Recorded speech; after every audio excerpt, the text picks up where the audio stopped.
విజయ్ రష్మిక పెళ్ళెప్పుడో మొత్తానికి లైవ్ లో ఓపెన్ అయిపోయారు. వీరిద్దరూ పెళ్లి వీడియో లైవ్ లో టెలికాస్ట్ చేయాలని ఓటీటీ వెబ్సైట్ వాళ్ళు విజయ్ రష్మికకి కాంటాక్ట్ అయ్యారు. కానీ వీరిద్దరు ఈ కోర్టుల ఆఫర్ ని రిజెక్ట్ చేశారని తెలుస్తోంది. అయితే ఇదే విషయాన్ని ఓటీటీ వెబ్సైట్ మేనేజ్మెంట్ విజయ్ తో మాట్లాడడానికి వెళ్ళినప్పుడు వీరి పెళ్లి డేట్ కోసం ఓపెన్ అయ్యారు. ఇన్ని కోట్ల ఆఫర్ ని వద్దనుకోవడానికి ఒకే ఒక కారణం ఉంది. రష్మిక విజయ్ ల మొదటి ప్రేమ ఫెయిల్ కావడం. రష్మిక రక్షిత్ శెట్టి 2017లో జూలై 3న అంగరంగ వైభవంగా ఎంగేజ్మెంట్ చేసుకున్న విషయం మనకు తెలిసిందే. ఇక అప్పటి నుంచి రష్మిక సినిమాలు బోల్డ్ గా యాక్ట్ చేయొద్దని కండిషన్ పెట్టడంతో వీరిద్దరు విడిపోయారని అప్పట్లో రూమర్స్ చాలా వినిపించాయి.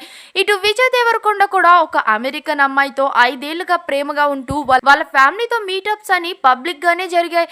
కానీ సడన్ గా ఏమైందో తెలియదు కానీ వీరిద్దరు విడిపోయారు. ఇక విజయ్ రష్మికల సినిమా షూటింగ్ లో భాగంగానే వీరి పరిచయం కాస్త ప్రేమగా మారింది. ఇక అప్పటి నుంచే వీరిద్దరు పర్సనల్ విషయాన్ని పబ్లిక్ చేయకూడదని వీరిద్దరూ దిష్టి అనే కాన్సెప్ట్ ని చాలా నమ్ముతూ వస్తున్నారు. ఇక సీక్రెట్ గా లవ్ రిలేషన్షిప్ మెయింటైన్ చేస్తూ ఇప్పుడు పెళ్లి పీటలు ఎక్కబోతున్నారు. ఈ ఫిబ్రవరి 26న పెళ్లి చేసుకోబోతున్నారని, అది కూడా గ్రాండ్ గా ఉదయపూర్ లో డెస్టినేషన్ మ్యారేజ్ కి ప్రిపేర్ అయిపోయారని తెలుస్తోంది. ఈ విషయాన్ని స్వయంగా ఓటీటీ మేనేజ్మెంట్ తో చెప్పారని తెలుస్తోంది.